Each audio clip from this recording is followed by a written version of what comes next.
começando mais um Toco Berrante, um podcast para lá de especial, num cenário que é um Aras, né? Mas parece um cenário de novela, um cenário de cinema, um lugar feito com muito carinho, com muito capricho e com muita inspiração, porque o protagonista dessa história aqui rodou o mundo inteiro para poder, número um, aprender sobre negócios, aprender sobre a indústria da carne, aprender sobre pessoas, sobre gestão e também para poder andar atrás dessa paixão, né, Fabrício, que é o cavalo que desde a sua infância te acompanha, e aqui nesse lugar que a gente percebe cada detalhe, o carinho, o amor que você criou tudo isso aqui. E para nós é uma alegria poder estar aqui com você e trazer para o público, né, um pouco mais do Fabrício, né, que é jovem, que é empresário, que toca um negócio extremamente importante de produção de comida, de produção de carne, de exportação de carne, e também o Aras JBJ Ranch, a JBJ Genetics, que é uma novidade que esse ano vem na Expogenética, abrindo uma Expogenética. Então tem uma prosa muito boa para a gente poder conversar aqui. Boa tarde, meu amigo. E para a gente poder começar, Fabrício, antes de vir para o Brasil, a convite do Júnior, do seu pai, por onde que o Fabrício andou? Foi estudar, se capacitar para poder chegar aqui e assumir essa operação? Bom, primeiramente, sejam bem-vindos, Obrigado, Gustavo, Fabrício. Maria Clara. Obrigado. É sempre um prazer receber, né, vocês da Berrante aqui, e eu acho que é uma oportunidade incrível da gente contar, né, um pouquinho, né, da história da JBJ, né, o que nós fazemos aqui, como nós produzimos. Então esse bate-papo vai ser muito produtivo. Tenho certeza que inspira muita gente, dá a oportunidade de muita gente entender e se inspirar também numa história de muito trabalho, de muita estratégia, de muita inteligência. Bom, a JBJ é uma empresa muito jovem. Nós começamos as atividades em 2012. Então, eu vou falar um pouquinho da minha trajetória, né? Eu comecei, né, na indústria, na verdade, comecei com 18 anos, né? Eu comecei em Goiânia. Naquela época eu comecei dentro de um programa de trainee, né? A gente fala de jovem aprendiz. Então, naquela época eu tive a oportunidade de estar convivendo, né, e aprendendo, né, passando por todas as áreas da indústria. Então, a ideia naquela época era realmente conhecer o negócio. E eu comecei ali, né, nos currais, né, de manejo, onde você desembarca o gado gordo que vai ser abatido no dia seguinte. E ali eu fiz um programa, comecei ali, fui para o abate, né, passei pela desossa, passei pelos miúdos, passei pela embalagem, pela expedição, e o meu caminho foi esse, até chegar um momento, né, depois disso tudo, que eu comecei, né, a minha vida mais administrativa, mais na gestão, né, sempre na área mais comercial.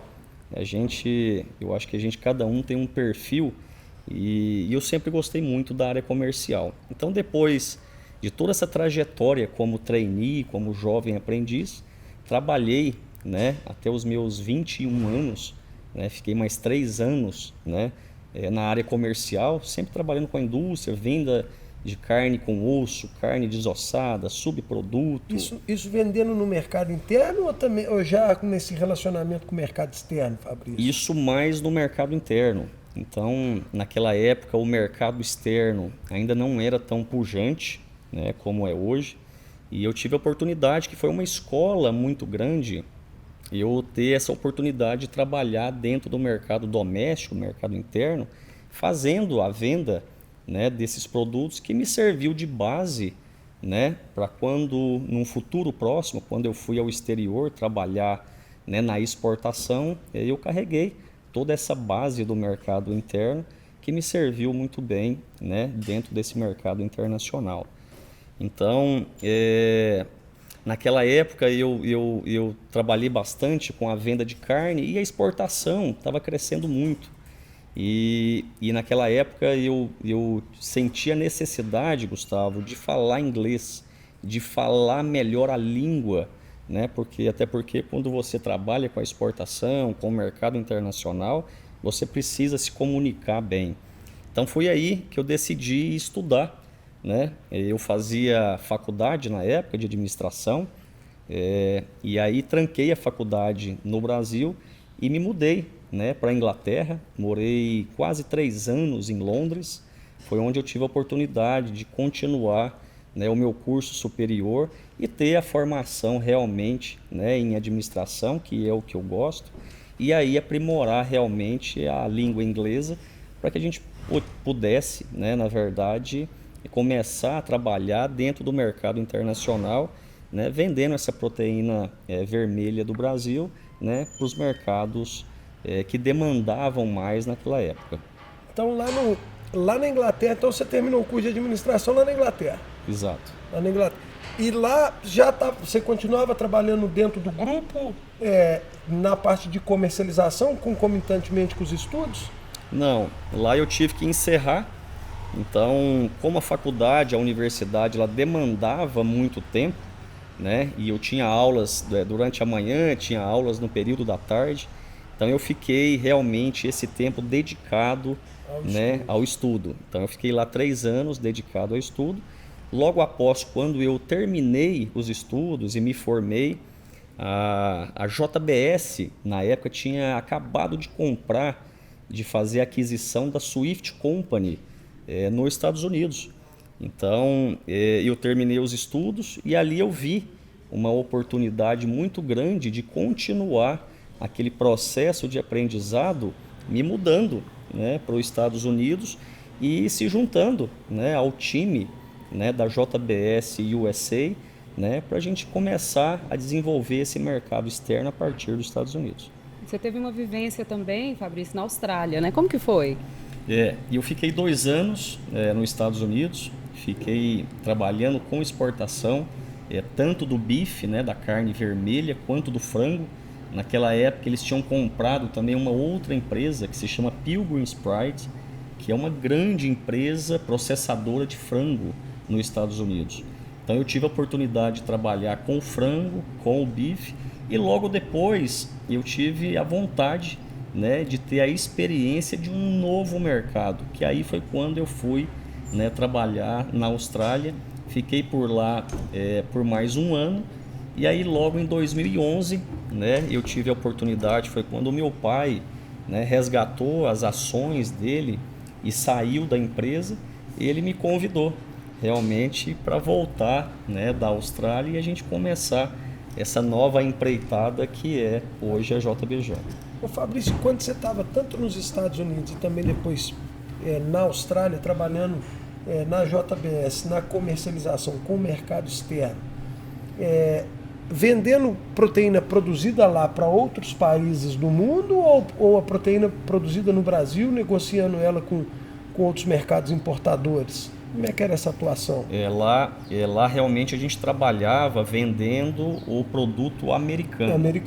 Então, são divisões diferentes. Então, os Estados Unidos ele produz a carne dentro do país e a equipe, né, de exportação, a equipe comercial, ela vende aquele produto para todo mundo. Assim como a turma do Brasil que produz aqui, a equipe comercial daqui vende os produtos somente do Brasil. Então são equipes realmente separadas fisicamente, porém muito conectadas comercialmente. Então os alinhamentos de mercado eles são constantes, são semanais ou até diários, mas cada equipe realmente vende a produção do seu país.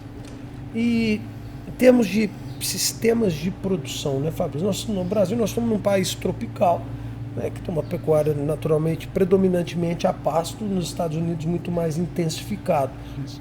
O que você pôde trazer de experiência, tanto de sistema de produção quanto de técnica de negociação para poder comercializar esses produtos e que você pôde aplicar hoje dentro do seu negócio? Hoje vivendo mais a experiência, né, do agro, da pecuária brasileira, eu acho que o que a gente aprendeu de mais interessante, aí eu vou falar por mim, foi realmente encurtar ciclos.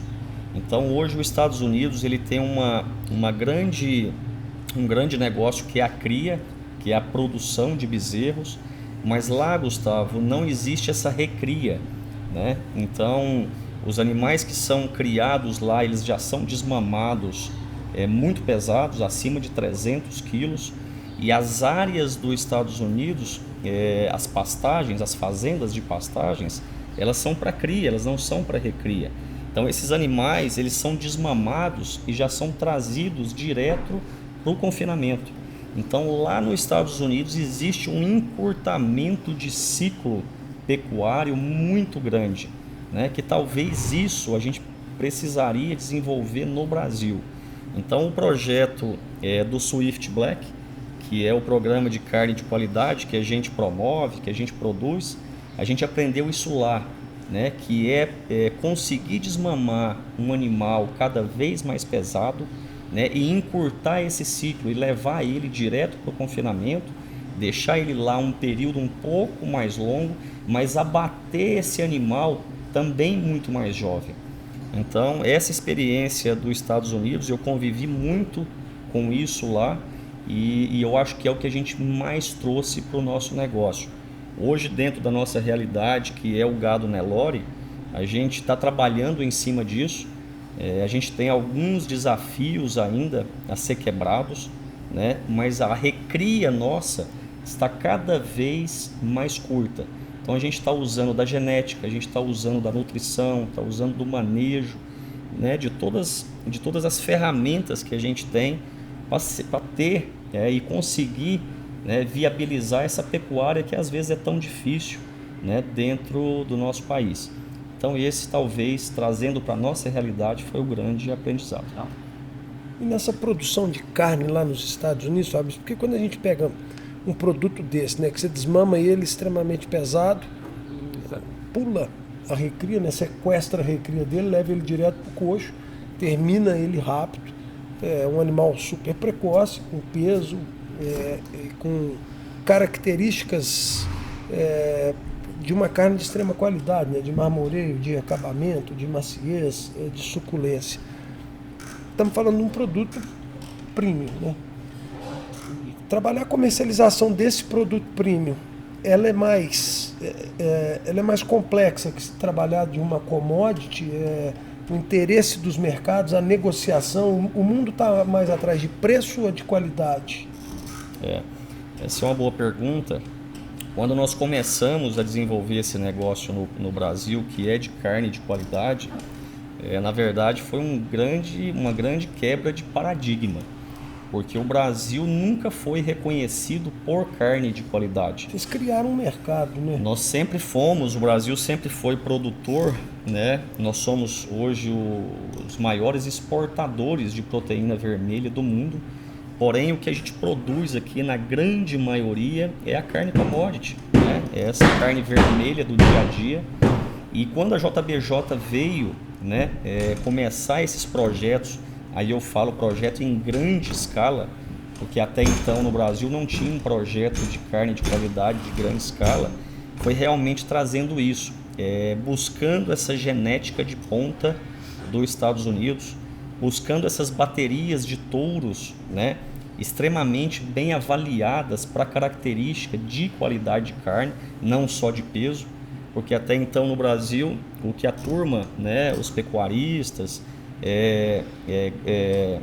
acreditavam, na verdade, era nessa heterose entre os cruzamentos do taurino com o zebuíno, e o que era mais interessante era vender um animal pesado, até porque você recebe pelo quilo vivo, né? Então quanto mais pesado, mais receita você vai fazer para a fazenda. Acho que o Getúlio Vargas falou, né? O boi vale o que pesa, essa sempre foi a máxima do... Sempre foi a máxima. E a gente veio com uma outra filosofia, que é, na verdade, trazer qualidade. É trazer uma genética que imprime qualidade de carne para você realmente produzir, né, uma carne, um produto diferenciado. E aí começamos esse projeto. O projeto realmente ficou grande, né? São 60 mil animais que são terminados dentro de um protocolo, né, de qualidade que começa pela genética, passa pela nutrição, pelo manejo, né? Idade ao abate. Grau de rastreabilidade, grau de espessura de gordura. Tudo isso, né? Os abates técnicos na indústria, né? E a gente quebrou, na verdade, esse paradigma.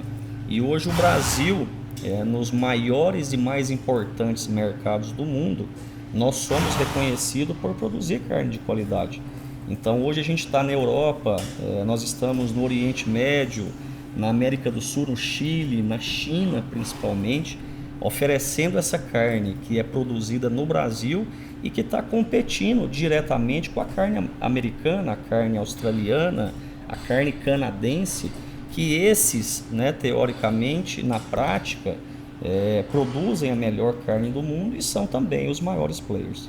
E quais foram os maiores desafios assim, para mudar esse modelo de commodity para carne tipo exportação, essa carne especial que a gente está falando? O maior desafio, eu acredito que não foi internamente, né? Eu acho que a gente tinha muito claro na nossa cabeça, né, o modelo de negócio, como a gente ia implementar tudo isso da porteira para dentro. E o grande desafio, na verdade, foi mostrar para o mundo, né, que realmente o Brasil era capaz de produzir essa carne de qualidade.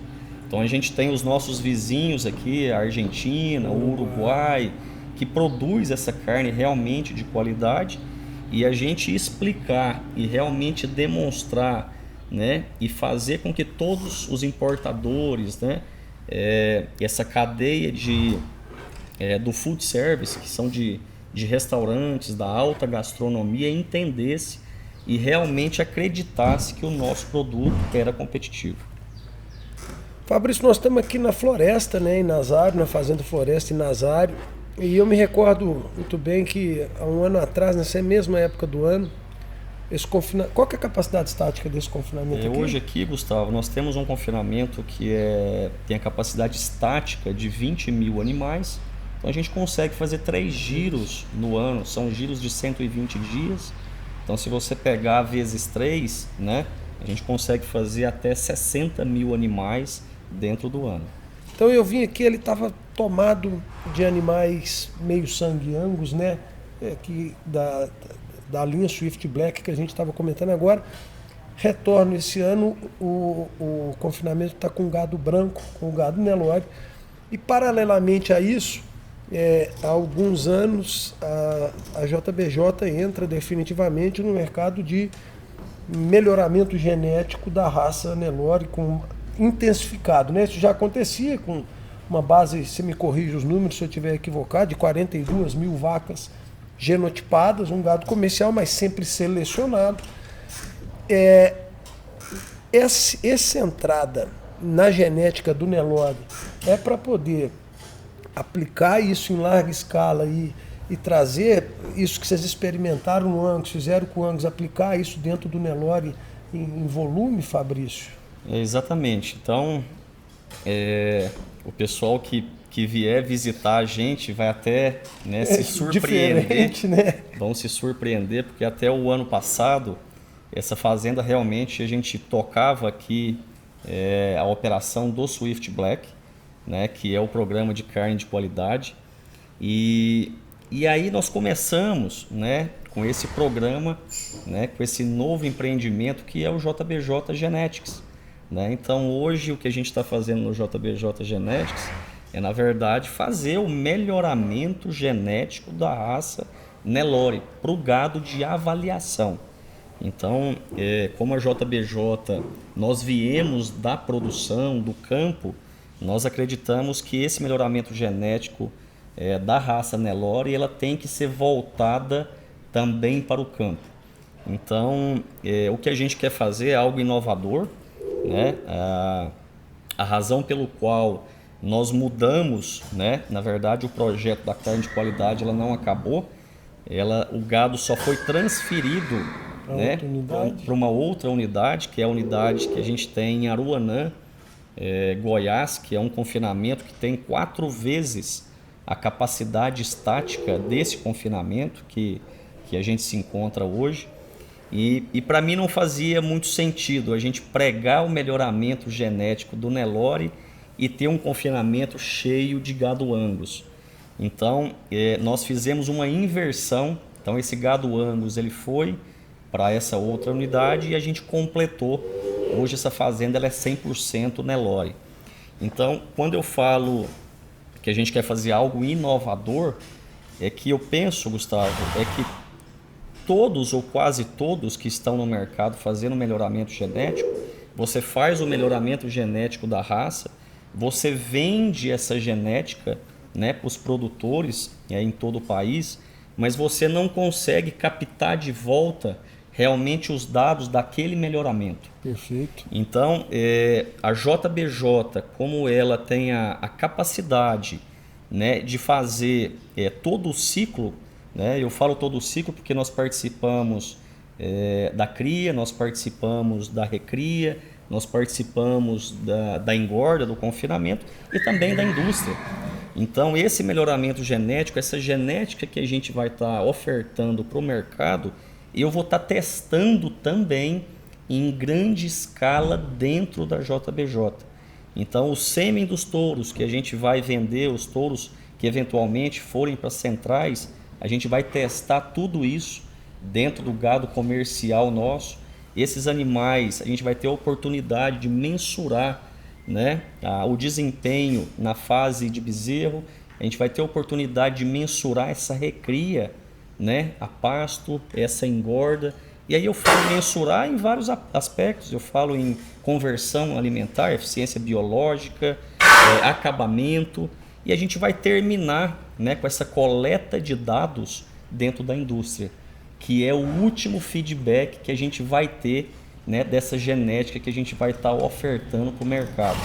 Então a ideia da JBJ é fazer a genética, fazer o melhoramento, comercializar, mas realmente testar em massa, em volume dentro de casa para chancelar o nosso negócio. Ô Fabrício, eu acho de uma capacidade de visão, né, de enxergar além da próxima curva, da genética que produz aqui, ela percorrer toda a cadeia, a cria, a recria, a engorda e o rendimento dessa carcaça no frigorífico, e dessa ponta de cá, do início dela, acreditar nisso, chegar... Que tamanho que é esse processo, né, Fabrício? Quanto tempo que a gente leva para poder validar isso e depois, naturalmente, massificar isso no mercado, né? Que nós queremos usar aqui dentro e também contribuir para o melhoramento do rebanho nacional.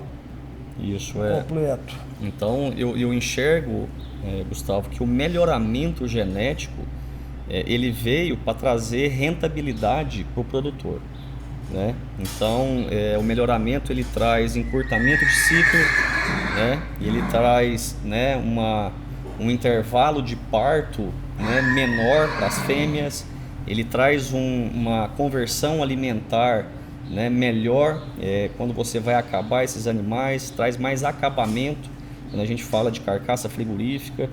Então, assim, realmente o que a gente quer trazer é rentabilidade para quem adquire a nossa genética, mas não é uma rentabilidade baseado somente no fenótipo, né, ou no visual, mas é realmente em dados. Da carcaça no frigorífico.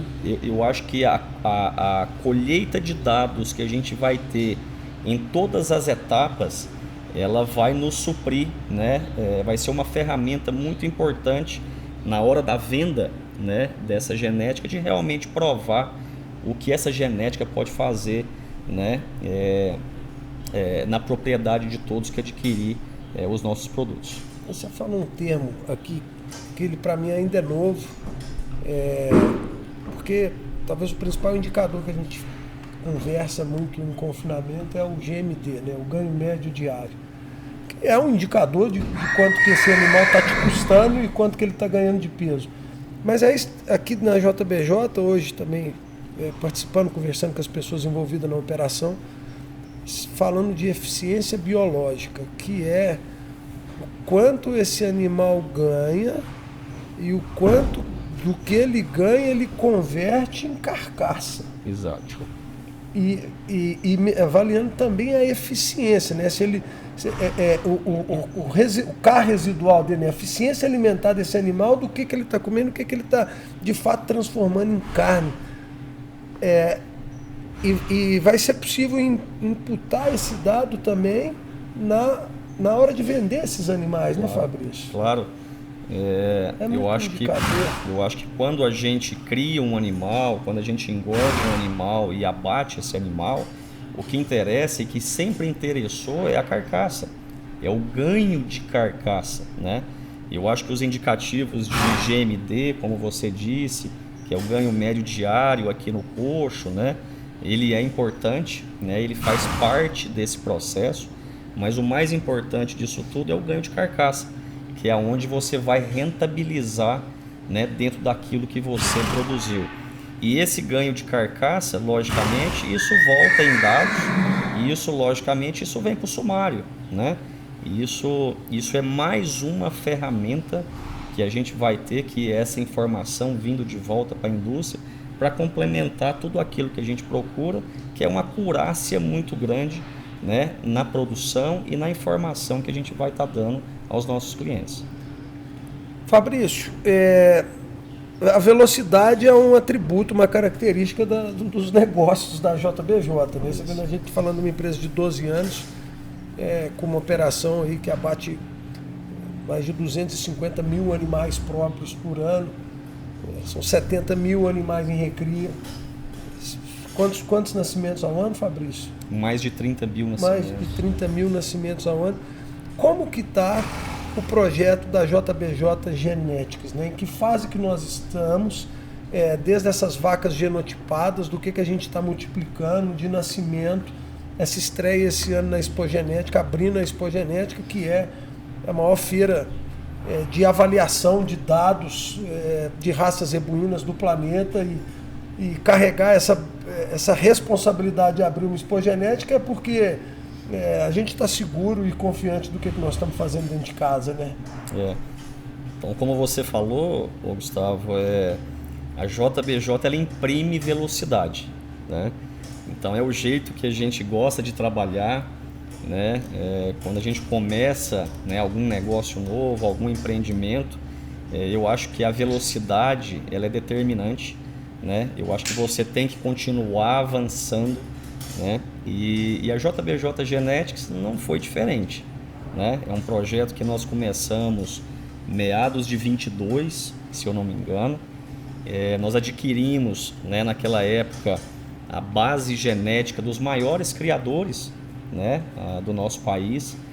Nós fizemos essa base genética. Hoje 50 anos na frente, né? Pulamos, né, através dessa genética que nós compramos, né, desses animais super bem avaliados, né? Mas não só super bem avaliados, mas animais que também imprimem, né, um racial da raça Nelore. A gente aqui é um grande dilema, né, todos os dias, que eu acho que o gado de avaliação, logicamente o número, a avaliação, ela tem um peso muito grande, mas a gente nunca pode deixar de lado realmente a raça Nelore. Então o que a gente quer fazer aqui é manter um padrão racial do gado Nelore, mas um gado super produtivo ao mesmo tempo. Então nós começamos esse projeto, um projeto que nós já pulamos na frente, né, adquirindo essa base genética dos maiores criadores. Hoje com a tecnologia da FIV, né, a gente consegue multiplicar isso muito rápido. Então a gente conseguiu, através dessa base genética, multiplicar, né, essa genética muito rápido. Hoje a JBJ já vai ter 1.200 nascimentos, né, de gado PO. Foram feitos mais de 4.000 embriões, foram transferidos mais de 4.000 embriões para a gente ter essa taxa hoje de 1.200 animais realmente nascidos, né, entre machos e fêmeas. Então hoje, né, a gente se sente seguro, né, que a JBJ hoje tem realmente, né, essa genética que foi comprada, né, no passado desses grandes criatórios. O ano passado, falando dessa velocidade, Nós já fizemos o nosso primeiro leilão, né, que foi um leilão misto, foi um leilão que teve um pouquinho de touros, teve um pouquinho de aspirações, bezerras premium, né, bezerras super bem avaliadas. O leilão foi um sucesso, eu acho que não poderia ter sido diferente. Nós ofertamos para o mercado realmente o que a gente tinha de melhor, e essa sempre é a ideia, oferecer para o mercado tudo aquilo que a gente deseja comprar, né?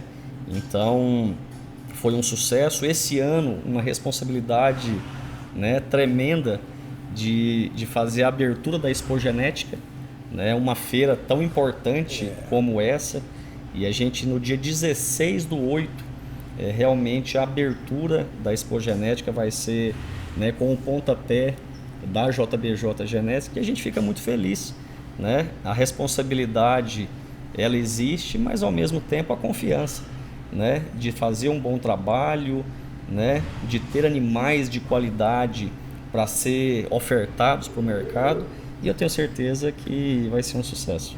Fabrício, você falou bastante da JBJ, que é uma referência para o Brasil e para o mundo. Eu queria que você falasse como é que você avalia o Brasil no que diz respeito à evolução genética da pecuária. Você acha que a gente está caminhando para melhorar cada vez mais? Está nessa crescente? Como que você vê esse desenvolvimento ao longo dos anos? Maria Clara, eu acredito, eu acho que o Brasil, ele, se você comparar com o passado, ele tem evoluído demais. Então é tudo isso que a gente falou aqui, né? Antigamente a gente sempre trabalhou com confinamento. Então o confinamento, a gente tinha muito gado aqui que tinha 3, 4 anos de idade, né, no momento do abate. Hoje, com todas as exigências que vêm dos mercados internacionais, hoje cada vez mais você tem que abater um animal mais jovem. E o porquê isso de abater um animal mais jovem? Para você realmente rentabilizar, para você pegar essas bonificações que vêm desses países por ter esse gado jovem.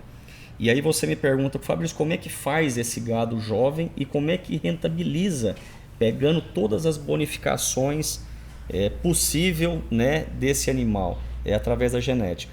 Então a genética ela possibilita, né, a gente encurtar o ciclo, a gente terminar um animal cada vez mais jovem e trazer, né, todas essas bonificações e rentabilidade para o nosso negócio. Você ter falado de certificação, hoje a gente acompanhou o trabalho do pessoal da rastreabilidade, né, que é algo que é uma exigência no mercado da União Europeia, por exemplo. O mundo vai exigir isso, né, futuramente. Você acha que caminha para isso? Caminha para isso. Eu acho que quando a gente fala de rastreabilidade, eu acho que duas coisas principais vêm na minha cabeça. A primeira coisa é realmente segurança alimentar, né? Então, tudo que a gente faz hoje aqui dentro das nossas unidades, e o Brasil está trabalhando para isso, é trabalhar para produzir uma proteína vermelha que traga segurança alimentar para o consumidor. Então, como o Brasil hoje se tornou, né, essa potência, o maior exportador de carne, de proteína vermelha do mundo, todos os mercados, né, ou os principais mercados do mundo, principalmente a Europa, né, eles estão muito exigentes quanto à rastreabilidade, que nada mais é que certificado de origem. Eles querem saber da onde esse animal veio, como essa carne vermelha foi produzida, como nós tratamos esses animais, como é que é o bem-estar desses animais. Então eu acho que a rastreabilidade cada vez mais ela vai ser mais usada e é a favor nosso mesmo. Tudo isso, né, a gente tem família, né, eu tenho 2 filhas, e toda vez que eu vejo, né, um alimento no prato, né, ali na refeição, quando elas vão comer, eu sempre penso, será que isso é um alimento seguro? Será que tem segurança alimentar no que a gente está dando para as nossas crianças, para as nossas famílias? Então a rastreabilidade realmente ela chegou, ela está avançando para esse propósito. E outro aspecto que eu penso dentro da rastreabilidade é realmente saber como que a gente está produzindo, né, esse animal, essa proteína vermelha. Será que é sustentável? Será que nós estamos produzindo, né, esse alimento em áreas, né, sem degradação ambiental. É um ponto importantíssimo. Importantíssimo, sem trabalho escravo, né? Então a rastreabilidade, eu penso que ela vem para isso, né? Para trazer segurança para quem produz e para quem consome. E Fabrício, nessa linha do Nelore, você acredita que nós vamos fazer carne Nelore Prime? Igual o Angus, ele é selecionado há 500 anos, 400, 500 anos. O Brasil já transformou o Nelore que nós importamos da Índia, que o talento do pecuarista brasileiro, juntamente com o Embrapa, a BCZ, essas outras instituições, melhorou geneticamente em termos de precocidade, de desenvolvimento, de velocidade de ganho de peso. A fertilidade já é inerente à raça. Mas nós vamos começar a falar de Nelore fazendo carne Prime. Você acredita nisso? Falar de alto rendimento de carcaça no Nelore, de carne para aquele consumidor exigente. Esse na verdade, é o grande desafio, né, do Brasil agora. É realmente tentar produzir carne de qualidade oriundo, né, desse gado Nelore. Então, hoje nós temos as raças, vamos falar as raças britânicas, né, que estão aí produzindo essa carne de qualidade, que realmente traz a maciez, traz o marmoreio, traz a textura, traz o sabor, a coloração, todos esses aspectos. E eu acho que esse é o nosso desafio. Eu acho que o grande desafio hoje é a gente trabalhar, logicamente, mais na parte, né, de produção, de encurtamento de ciclo, mas o trabalho dentro da qualidade de carne do Nelore, esse aspecto já vem sendo trabalhado e eu acho que é algo que a gente tem que aprofundar mais nele. Hoje a carne que a gente produz, né, nos nossos confinamentos, que são de gado Nelore, tem uma qualidade muito grande. São carnes que vão, né, para churrascarias, é a carne que está no churrasco, né, do final de semana, né, da família brasileira, e essa carne é fantástica. Ainda falta chegar nos patamares, né, de todos esses aspectos que a gente mencionou anteriormente.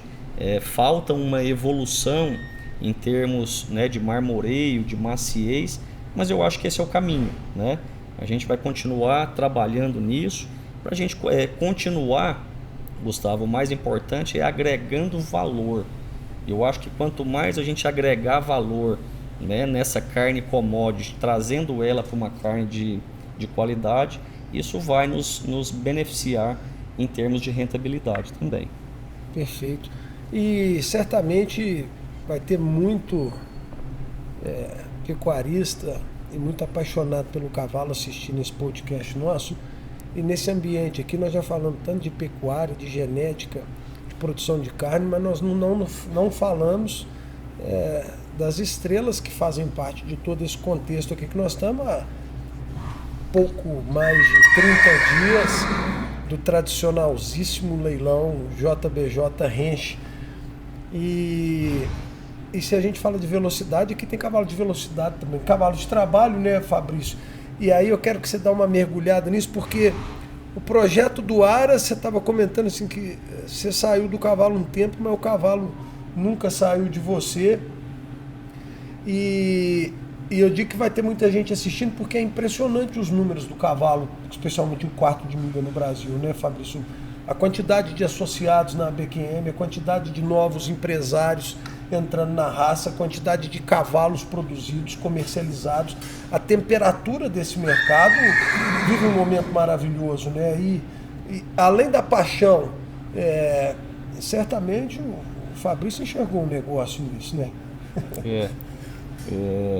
Eu acho que o cavalo, né, muito antes de pensar no negócio, né, eu sempre fui um apaixonado, né, pelo cavalo. E eu estava, né, contando para vocês aqui um pouquinho, né, da minha trajetória. Eu vou contar rapidamente. Pode aqui, contar, porque ela é boa demais, essa história. Como essa história começou, né? Então, a minha infância foi em Lusiânia. Lusiânia é uma cidade do interior de Goiás. E eu vivi ali em Lusiânia numa pequena propriedade. Cidade quente do interior de Goiás. Uma cidade quente, mas muito próspera também. E meu pai, naquela época, tinha uma indústria, uma pequena indústria ali no interior. E essa indústria, ela ficava no meio rural, numa propriedade rural. E nessa propriedade rural tinha uma pequena fazendinha, né, um pequeno curral ali que ficava atrás da minha casa.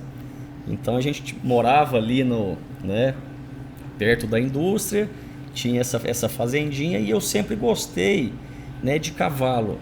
E meu pai, vendo esse gosto, né, da lida, de montar, de cuidar, de alimentar os cavalos, e ele foi me deu um pônei. Desse pônei eu tive uma pequena criação de pôneis, né? Depois ele me deu outros cavalos, mas que não tinha raça, não eram PO, né? Uhum. Cavalos mais comuns naquela época, até porque a condição daquela época não permitia, né, a gente ter os animais que a gente tem hoje. E eu sempre fui um apaixonado. E ali fiquei, né, trabalhando e gastando um tempo, né, que era muito prazeroso, né, na infância com esses animais. Aos 12 anos de idade, aí eu precisei vir estudar, eu me mudei para Goiânia, né, os negócios da família foram aumentando também, e a gente tomou a decisão naquela época, né, o meu pai, a família tomou a decisão de vir para Goiânia, que era um centro maior, né, ali dava uma condição de negócio e de vida também para a gente melhor, e eu me afastei dos cavalos. Então eu tive que vender toda a tropa, né? Foi um momento difícil, né, de desfazer ali daquela paixão, mas foi um momento necessário. E fiquei dos 12 aos 35 anos de idade. Foi um período longo, né, sem trabalhar com o cavalo, sem ter o prazer, né, de criar cavalo, de montar cavalo. A gente bateu esse papo aqui, né, a gente tem que estudar, trabalhar e correr atrás, né, de tudo que é maior nesse momento. E aí depois que eu voltei, né, para o agro, me despertou, né, essa paixão novamente, e eu achei que era um momento propício, né, de voltar para a criação. Então comprei alguns animais, comprei algumas éguas. Desculpa te interromper, Fabrício, mas é porque casa muito bem com esse momento. A tomada de decisão, vou voltar, vou comprar, vou entrar no mercado de novo. Você foi pelo feeling ou você poder já entrar fazendo investimentos mais assertivos, visto que tinha um projeto que é voltar a criar? Você procurou alguém? Como é que é a tomada de decisão nesse momento? Tomada de decisão foi a paixão mesmo. Naquela época, eu tinha acabado de ver na televisão os cavalos que estavam chegando, os cavalos de rédeas, e cavalos lindos, né, com splash, cara branca, olhos azuis. E eu olhei aquilo, eu não conhecia esse universo. E aí me apaixonei, comprei o primeiro animal e logo comprei outros. Naquele momento muito mais pela beleza, né? Pela beleza e o prazer de ter um bom animal, um animal bonito em casa. E eu comecei, né, a essa pequena criação. E começou comprando fêmea ou macho? Comecei em machos, né? Eu tinha a ideia que na verdade eu queria os machos para levar para as fazendas, para ter um animal de qualidade, para montar, para ir na lida, para ter um momento de prazer, para ver o gado. Não era necessariamente um negócio naquele momento. Era realmente uma paixão e um prazer.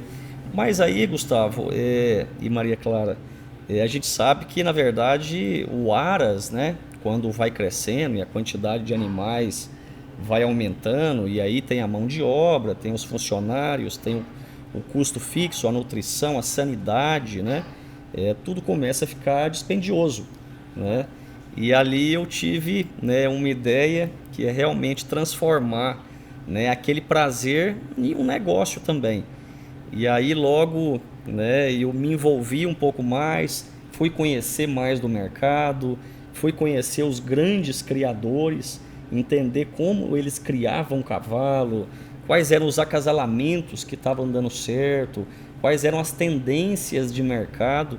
E ali eu passei um tempo, né, estudando bastante esse mercado do cavalo, e aí decidi, né, transformar essa grande paixão em um negócio, que hoje se tornou um grande negócio da JBJ, que é a JBJ Ranch. E eu estou super feliz, né, super satisfeito, né, com os caminhos, né, que a gente tem seguido dentro da criação da raça quarto de milha. E esse ano o nosso terceiro leilão, que eu tenho certeza, né, que vai ser mais um leilão de muito sucesso.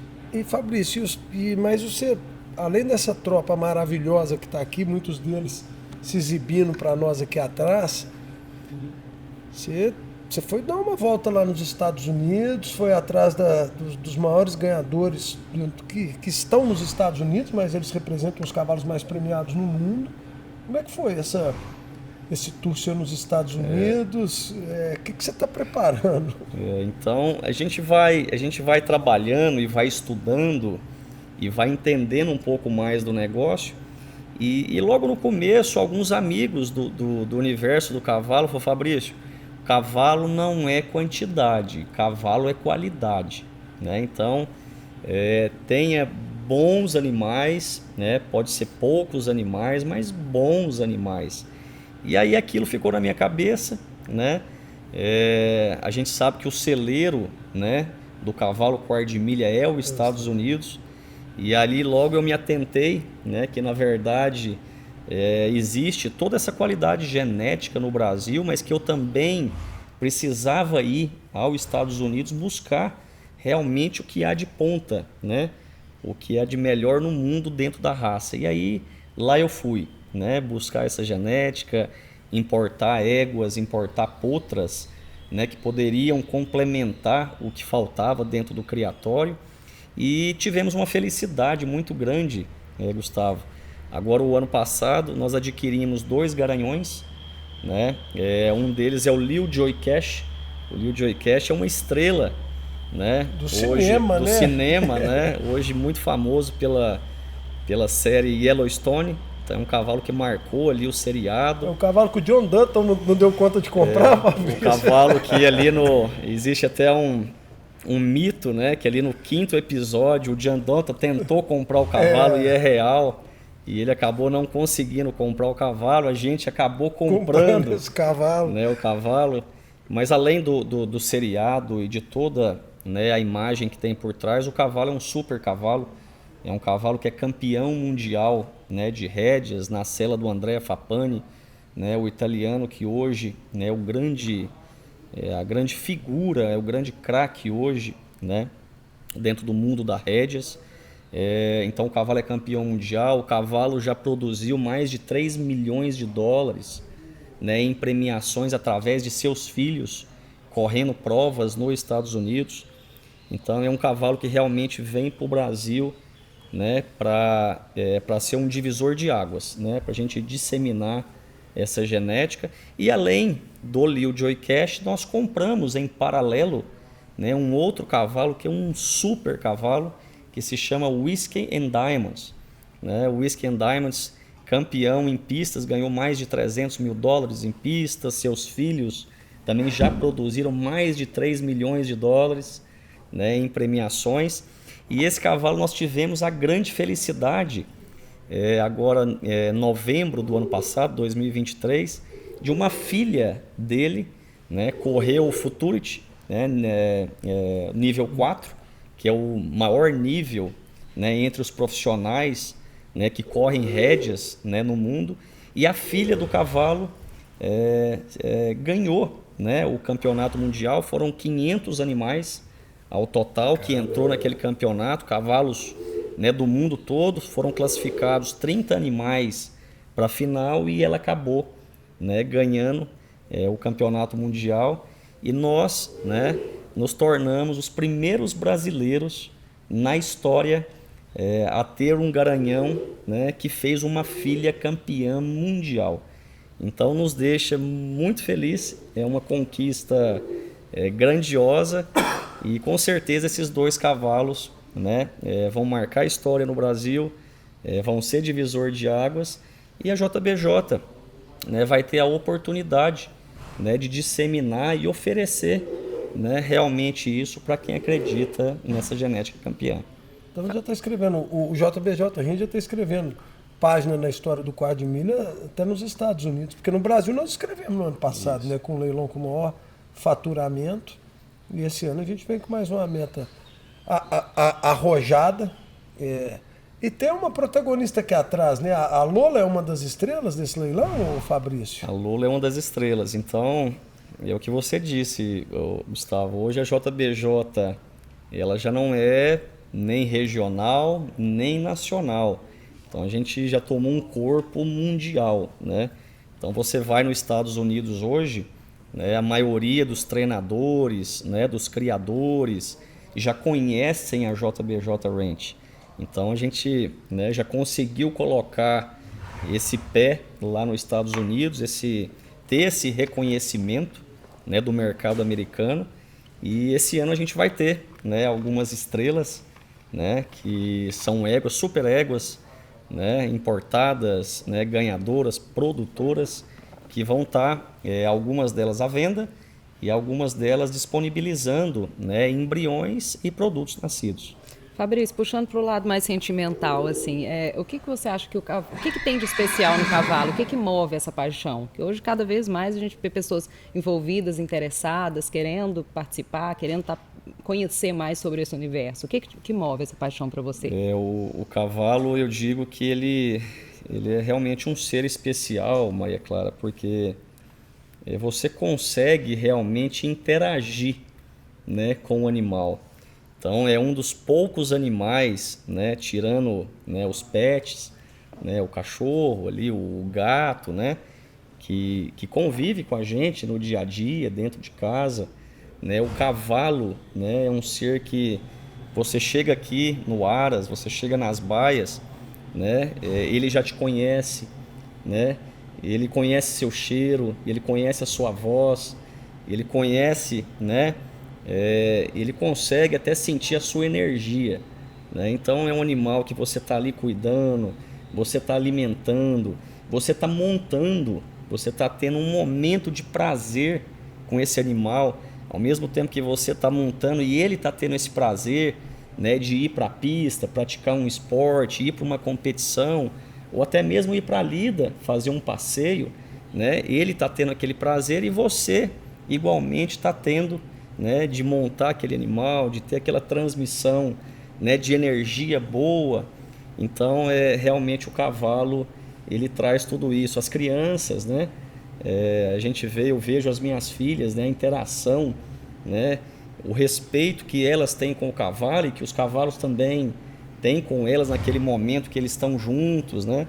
Então eu acho que é isso, né, que faz com que o cavalo seja tão especial, né, para nós, e tudo que a gente pode retribuir para eles em bem-estar, né, em uma boa nutrição, né, em uma boa moradia, a gente faz porque a recompensa ela é certa. Fabrício, nós estamos caminhando para o final desse nosso podcast, que a conversa é tão boa que dá para ir muito mais longe, mas um projeto que, sem dúvidas, é uma referência nacional e global de pecuária e de produção de carne. O JBJ Ranch, a gente acabou de falar de algumas conquistas importantes de reconhecimento mundial. O que te inspira? Por que o Fabrício quer ser quando ele crescer? Boa pergunta. Eu acho que o mais importante, pode parecer clichê, né, Gustavo, mas eu falo que é amar o que faz, né? Eu acordo todo dia, né, pensando no negócio, e eu sou apaixonado pelo que eu faço, né? A gente passa horas e horas, né, falando do negócio e convivendo. Aquilo não é trabalho, aquilo é prazer, né?